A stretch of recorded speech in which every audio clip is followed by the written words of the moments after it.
will last forever. Together forever. This will last forever. Joined together when God is joined together. Nothing or no one can put us under. This will last forever. Together forever. This will last forever. Joined together when God is joined together. Nothing or no one can put us under.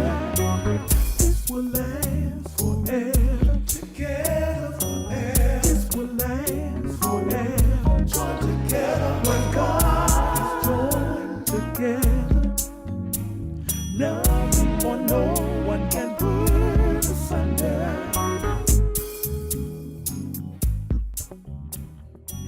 Hello, everyone, and welcome to another episode of Marriage and Ministry, and the two shall become one. Listen, go ahead and start sharing it, invite people in, because y'all know this is a time where we get together to encourage one another, not just in marriage, but in relationships. So shout out to my singles who watch the Marriage and Ministry show, and shout out to those who are married and you glean from the show to get counsel, encouragement, comfort in marriage. I'm excited today about my guests. They are no strangers to the area, not just the area of Rocky Mount, but I'm talking about just in the area of relationship, community, selfless service. I have the pleasure of talking with today none other than Pastor TJ Walker and his lovely wife, Lady Bree. Hey, y'all. How you doing?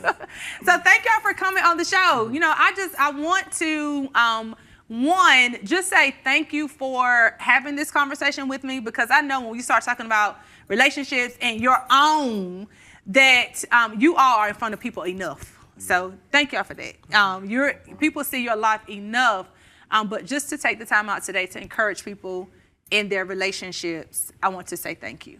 So we're going to jump right into it. And I want to just ask you all, how did you get to marriage? What's your story? You know, like, are y'all college sweethearts? You call it? College sweethearts? No, not college sweethearts. Oh. Nah. I like to tell the story. Okay, you tell it. Yeah, so basically, Bree slid in my DMs after college. So she was my college RA.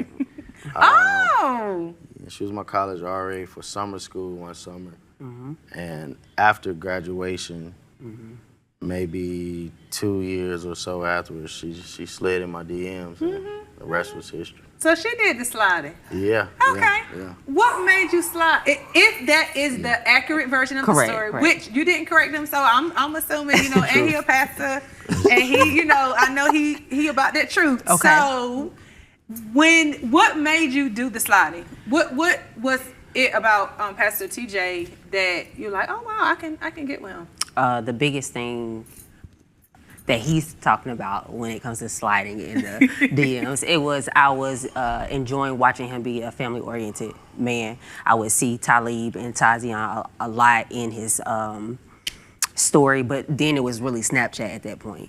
And so I would Snapchat, just really desiring, you know, family in general, but really liked how he had attention and focus on Tazian and Talib. Okay. So my boy, his real name is Tazian. Mm-hmm. Wow, you know he's all the time. Yeah. Oh wow. Mm-hmm. Okay, good. Mm-hmm. So you all had a family. You came into a family then.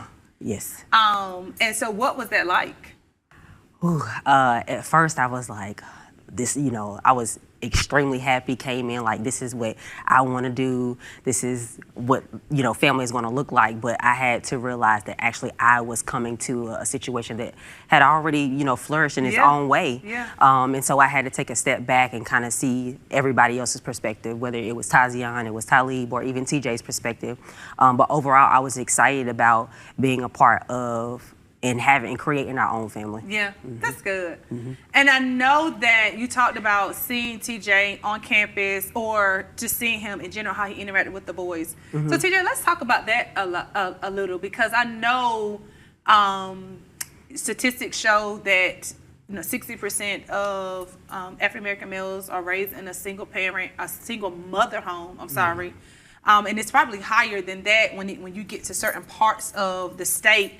And so, why was that important for you to be present in your boy's life? And then, did you even know that is what attracted Bree to you?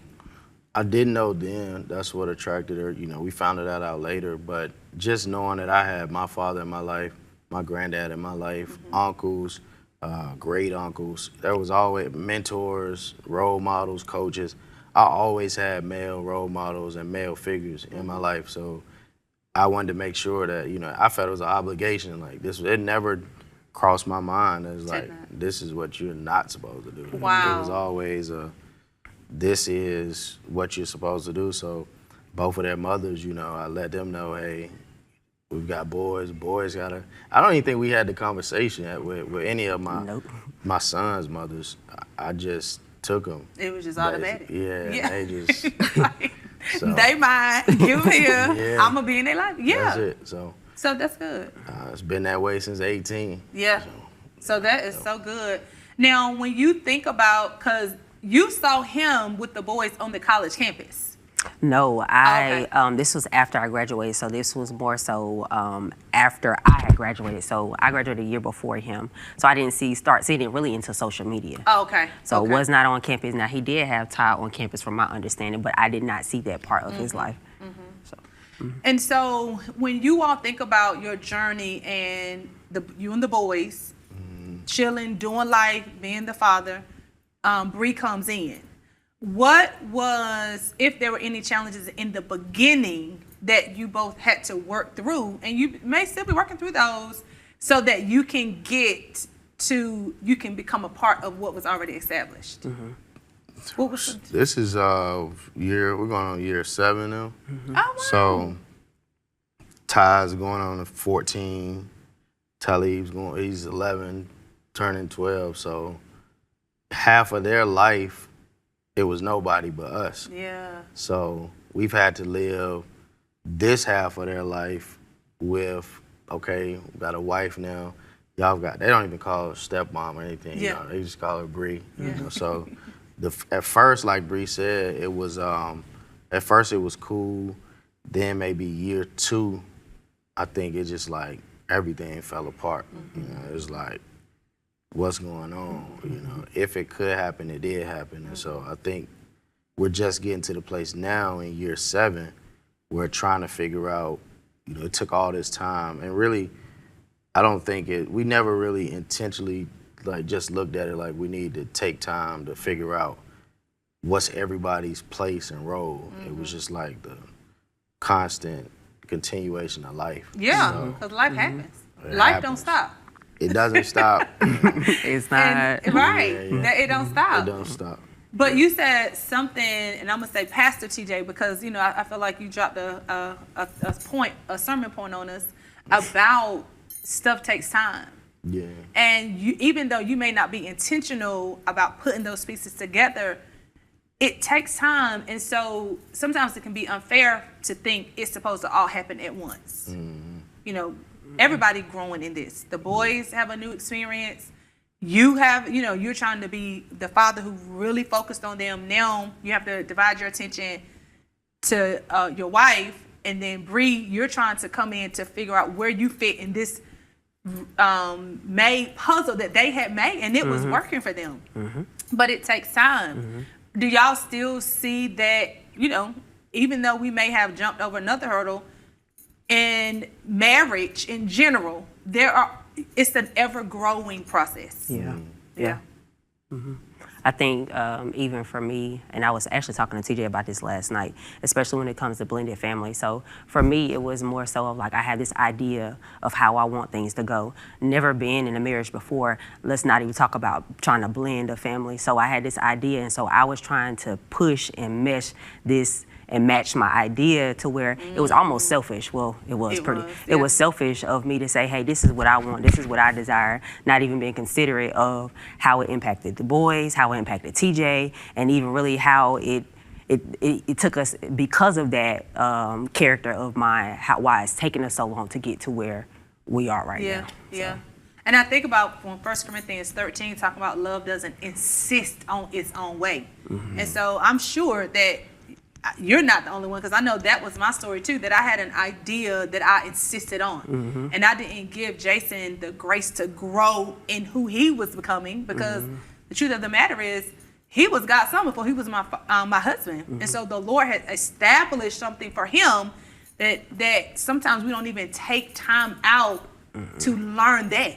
What has already been established in heaven. Let me come alongside of that. We come in with a weight. And so congratulations on making it to year 7. When is your anniversary? So we got so many anniversaries. I knew you was going to say. July the 6th is actually when we got married at our house. Yeah. October the 21st is when we had our wedding ceremony. Okay. Yeah. So that's why he said we have so many. We get to celebrate multiple times. We celebrate both. Yeah. Yeah. So July 6th when y'all got married, and then it'd be 8. So y'all coming on up to 8 years. No, this is 7, right? 7 years. You're 7 coming years. up to 7 years. So what are you looking forward to with the new knowledge you have? Because I know, you know, just from how I've interacted with you all, I know you've grown, because we naturally grow.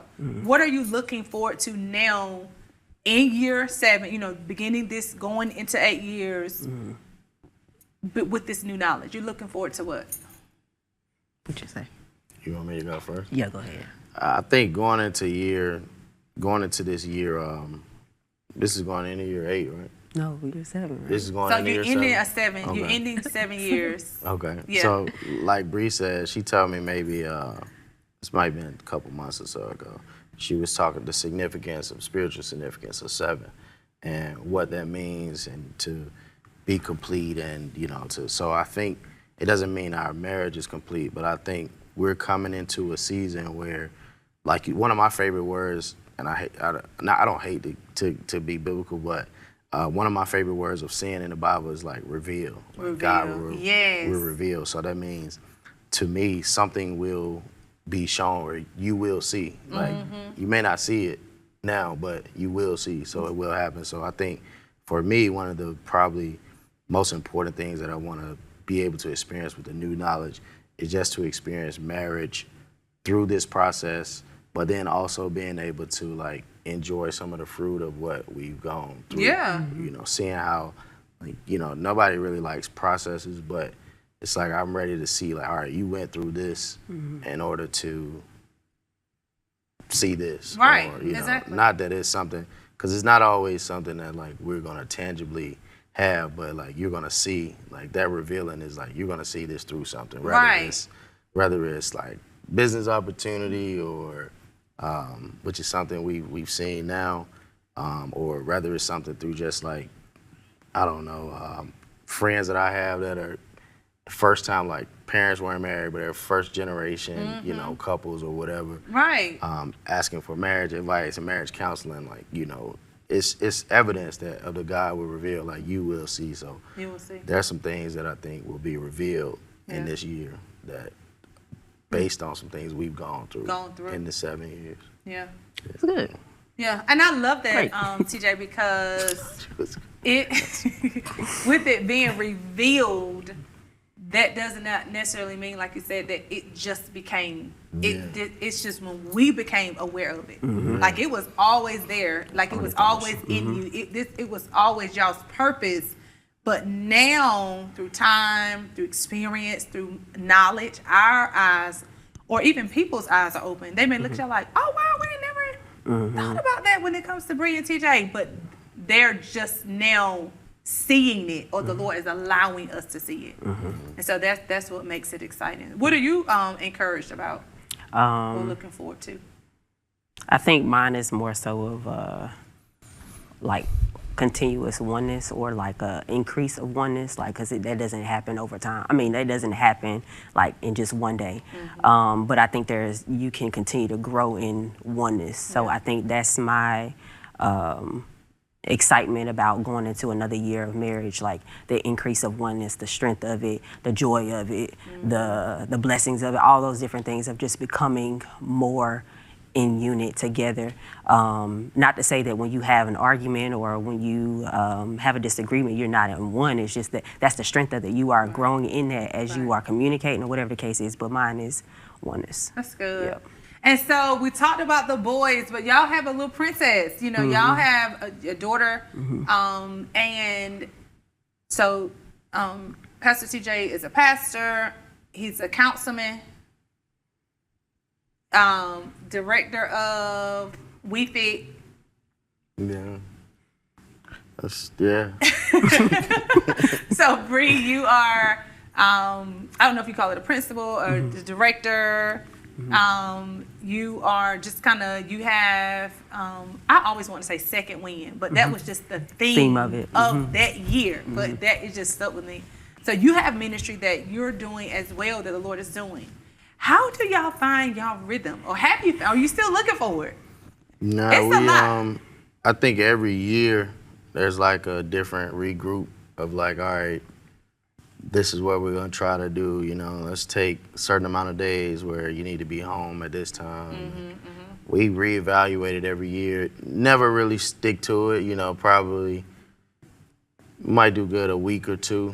You know, and before the month's out, you're looking back like, hey, you know, which Bree's done a great job of just trying to reel us back in. Like, you know, we've gone 2 weeks without sticking to this. You know, she used to let it get 3 or 4 months. You know, and then she just mad, exploding. But she's done a great job of just allowing, as she calls it, her inner work. You know, she does her inner work. You know, not to say I don't have no work to do. I got a lot of work to do, but she does the inner work to just keep us, you know, where we need to be as far as time. But yeah, we haven't found it. I don't know how you find it. Yeah, I don't know how you find it, but what we have started doing is the time we have, we make sure that if that looks like, you know, it's probably bad, but if that looks like, you know, playing Monopoly to midnight on a school night, you know, knowing the kids got school. Or, just taking you know, it, Because I got so tickled when I saw Talib walking up from the baseball field with Jace. And I was like, oh, he played baseball too. Yeah, first time, he never played baseball in and his that's life. what Jace was telling me. He was like, oh yeah, he tried out and he made the team. And I'm like, so then, sure enough, 2 days later, I saw you whipping to get him right behind me. So even adding their schedule to the dynamics really makes it hard to find that rhythm and that balance. But TJ said something that was good. Take advantage of the time that you do have. Like make that count. Make it count. If the boys were sitting on the stage and they were talking about, you know, the rhythm dynamics, what do you think they would say they most appreciate about your union? No telling. No telling. What they would say. I was about to say, Bree reads them a lot better than me. I know they would say, Ty is me, and Talia and Talib are TJ. And that's just more so in like personality. But I would say that they probably, if Tazian would really think about it, he would probably say that it creates a great balance. Like, I'm the more like, this is how things have to go, clean your room, and TJ like, yeah, they'll get to, get to it type thing. Or I told them they can wait a second. So it's a great balance in how we do life together. I'm more so A, he, Z. We are totally different, but we make it work. And I think that, I'm trying to think of what else they would say. Talib would probably just say, it's cool. Yeah. And Talia. Yeah, Talia, she would come up with something to say. Yeah, she'll come up with something. She'll try to make her a sentence or something. She'll come up with something. Yeah. Do you have any children that are like, oh yeah, she's a daddy's girl, or oh yeah, I see why he's TJ's best friend, or like you said, me and Ty, we rock because we have the same personality. Do you see, as they're growing into themselves, where y'all have to use different strategies or be intentional, but individually? like the whole group thing may not be working right now because they're really coming into their own selves. Yeah, I think even TJ has taught me that because when I came in, everybody, we getting the same equal treatment. This is how we doing things. This is how I grew up. And then just watching him deal with every last one of them differently and it's working. That's just how we handle the kids. It's fruitful. Like he may take one of them out or go play the game with another one or run around the house with Talia or sit her down. It's just different methods that just work extremely well for How kids. did you come into that knowledge, TJ? I think my parents and grandparents did a good job with it. But then also just, I was telling Bree this, like all my life I've always been around kids. So like from growing up in church, it was, you know, youth department, youth. You know, once you were out of that, it was like you're gonna now be a youth leader, counselor, youth camps. My mom, my uncle, they had youth programming similar like to what I do at WeFit. So I was always around that and always seeing people that just was a part of youth development and interaction. So I think it was just sort of like just a God-given gift, really. Yeah. I haven't done any studies or work about it. It's just, wow. It's been about experiences. Yeah, that's good. So experience is the best teacher. So I want to take it all the way back. When you slid into the DM, you knew why you wanted to connect with him. What was it about her that made you respond and say, oh, okay, let me respond to this? I think at the time I was like trying to settle into, all right, you know, TJ, it's time now you got 2 kids, you know, you preaching, you know, different things are going on. It's time to settle into, you know, some stability, you know. But during that process, I probably, like in life, I had really never dated until, you know, maybe until Bree, really. You know, wow. Never really had dated. So I started to try the dating thing, you know. So dating thing, yeah. Prayed, was like, God, you know, all right. Kind of put him to a test of like I'm gonna go through this trial, you know, of dates, you know. So I'm going out to dinner with this girl or something's happened with this and something, and like it just never would stick. Ended up, Bree, I think, when she finally did reach out or something, I responded and I'm like, I'm coming to Charlotte, you know, I'm gonna be in the area. Let's go out. Oh, wow. She swerved me, so I was like, all right, maybe that's not it. And something happened to where, I don't know if I was there extra day or something. I don't even remember how, but we ended up connecting. going on a date, and the rest was history. Wow. Yeah. So how long did y'all date before you got married? 6 months. 6 months, yeah. Oh, so that wasn't long. That wasn't long. Nah, it wasn't long at all. Oh, good. Yeah. And so you moved from Charlotte to Rocky Mount. I did. So that is 2 different types of environments. Absolutely. So you moved from Charlotte to Rocky Mount. You moved from Charlotte to Rocky Mount with the guy that you really had only gotten to know for 6 months. And then you moved from Charlotte to Rocky Mount with the guy you have only gotten to know for 6 months with a established family. What, what did you have to, that's a lot. What's the question? I don't know what the question is. I don't even know what the question is. It was like, I'm still trying to process. I know, because you said a lot. That's a lot. Because, I think about, I moved from Greensboro to Rocky Mount. But I didn't have the dynamics of, the blended family. But still, and then me and Jason rocked for 5 years in college, and we decided to try to get serious. And so I just know the Greensboro to Rocky Mount part was difficult to me after I had all of this longevity and, other things. And so I can kind of imagine you had a lot of learning curves. Absolutely. I think even just our beginning stage of dating, he came very strong like nobody. Like the effort, the intentionality, the time, like very consistent, like of just like creating a routine of like, of course we're working throughout the week, but on the weekends, I'm gonna make sure I shoot down to see you or whatever the case is. So it made it very hard for me to Like I was so focused on the feeling of what I was able to receive from just the intentionality to work, because I had never experienced it before. So when I came to Rocky Mount and now we are trying to blend and join and stuff like that, even thinking about how that is now shared, because when he would come down to Charlotte, if you know, Taziana and Talib, they weren't tagging along with him to come. It was more so of just the focus and attention on, you know, what we had going on. So it was definitely a big learning curve for the both of us, because even he, I don't know if he would say it, but it was probably a challenge for him too, of just saying, okay, like this is what I do on the weekends, but now that we're saying this is what we want to do as, you know, a couple and, you know, move towards marriage, how do I manage this now? Because this is what I'm used to. I'm used to riding down the highway. I'm used to it just being, you know, me and her. And now I'm trying to figure out how do we do this all together. Right. So that is, that's really good. So we'll transition, because we only have like 5 minutes left.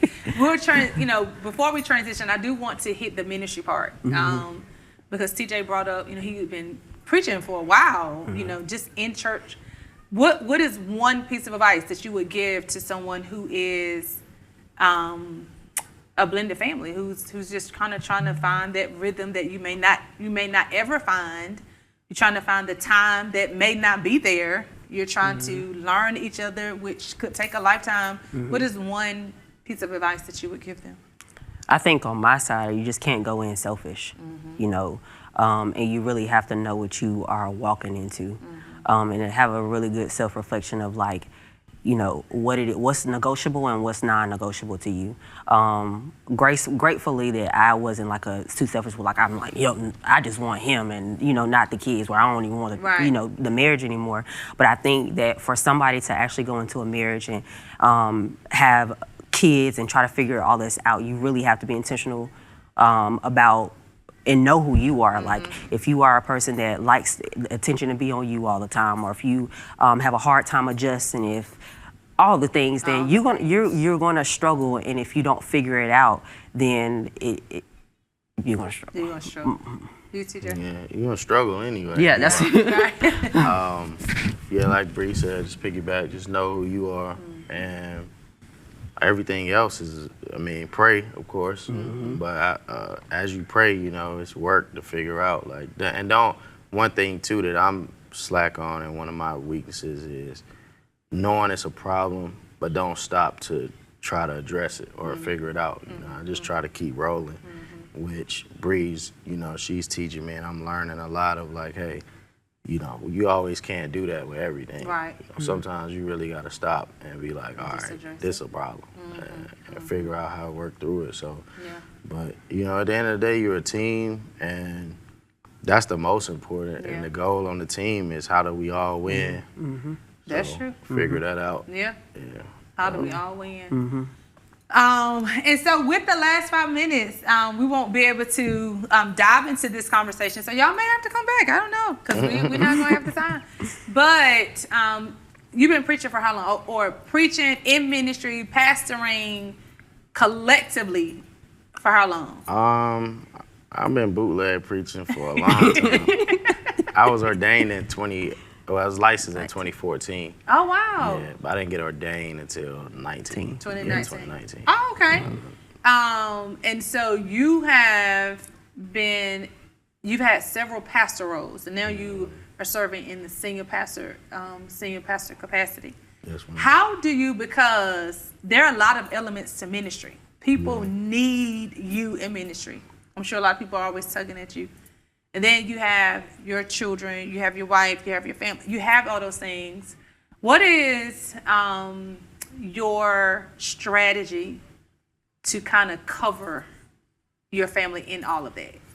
The main thing I think is learning how to so I pastor a traditional church, and traditional churches really don't have systems that are conducive of delegating. So trying to duplicate people, you know, so the pastor doesn't have to be, I mean, because traditional church, everybody's looking at the pastor like for everything. Right. You know? So trying to move the ministry to a place where they understand, hey, no, God has equipped you to lead in this area and that area. And that alone just frees up, you know, time and space for the family. But just constantly praying Yeah. praying for the family. Some things I don't expose the family to, but then there's some things I do expose the family to, because I think if they see it, especially the kids, if they see it just like I saw it, it exposes them to it and helps them in their gifts and their callings too, and they'll know, like, nah, this is not me, or it is me. And Right. for Bree, there's some things I can tell her that happens, and there's some things I know, her being my wife, I can't share with her, because Right. you just have to.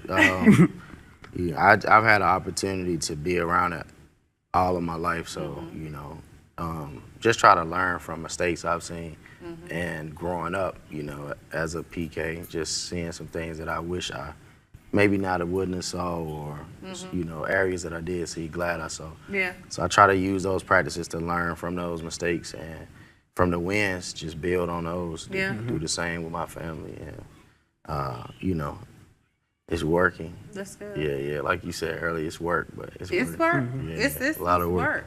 And and I don't want to suggest that it's more work because you're a pastor or because y'all in ministry. Marriage in general, it is work. So, because marriage is ministry, and so ministry is work. So, Bree, what do you do to to make sure that you stay in position to be the helpmate to Pastor CJ in that role, understanding, like he said, people want to see the pastor, they want to talk to the pastor, they want the pastor to show up to their son's games while his son has one, or they want the pastor to be at the hospital with them while he may need to be home resting. How do you try to really help and compliment him in that role? The main one is like prayer, because sometimes, like, in the movement of just trying to serve people, you don't want to hear "don't help" or "take a minute," slow down, because your heart is to serve. Your heart is to be there and help other people. So the main thing now is just like, I pray that, God, you give him wisdom and the knowledge to be able to settle himself, or to make good, sound decisions on when I should go left or when I should go right. And then there are some times where I will whisper, like, hey, I think this or that. And majority of the time when I think about what it is that I need to say, then it's the right thing to say. If I'm just impulsive about it and I'm in my feelings about, okay, you got to move again for whatever the case is, then it doesn't help the process. It doesn't help. So the main thing is just covering him in prayer, and then even just really supporting with the kids, because it's a lot of moving pieces. So just making sure home is good while everything else is flowing. That's really good. Listen, we are out of time, but I want to thank y'all so much for just coming on Marriage and Ministry and sharing with the audience. Listen, I know you all appreciate their time, their transparency, the truth they told us. So go ahead and write in the comments and type in the comments. Go ahead and put those clapping hand emojis. And look, we want to make sure that we cover the Walkers in their marriage, because one of the things I wanted to talk about, we don't have time, is how we as a community need to be more mindful of guarding marriage in general, and just being more mindful that, that people who are married or not just married, we need to be more mindful of each other, period, and what people have going on, and covering that and not adding another burden, a layer of burden on that. But we don't have time to talk about that. Maybe they'll come back and we can talk about that next time. Any last piece of counsel, advice, any last words you want to leave with the Marriage and Ministry audience? For anybody that wants to get married, don't be afraid of marriage. Start it with God and stick with God in it. Don't leave him out of it. And those that are in marriage and you're struggling, it's a part of that. So there is no marriage without it, but there's also a place where you overcome it too, and you can celebrate some of that struggle. But I also say it's worth it. I'm sorry. I also say Mike Todd, he wrote something. It was like I hope our generation gets to a point where they invest in something good and not perfect. And that hit me like, I'm looking for perfection or looking for, but like if you can look for something good, you know, if you can look for the things that are value, those things then, and not continue to keep your mind on perfection, you'll never find that, so you'll never be happy. Right. So if you could just invest your time in knowing if he's good, you invest in that. You don't invest in perfection because that's not there. There's only one perfect. Right. So right. That's good. Yeah. Listen, Lady Bree said it. Invest in something good and don't strive for perfection because you're just going to be frustrated. Mm-hmm. So thank you for investing your time into watching Marriage and Ministry today, and I hope that you see fruit from this. You're able to apply some nuggets that the walkers dropped on us, and we pray that you will have a testimony that you see a return on your investment. Listen, we'll continue to cover your marriage in prayer.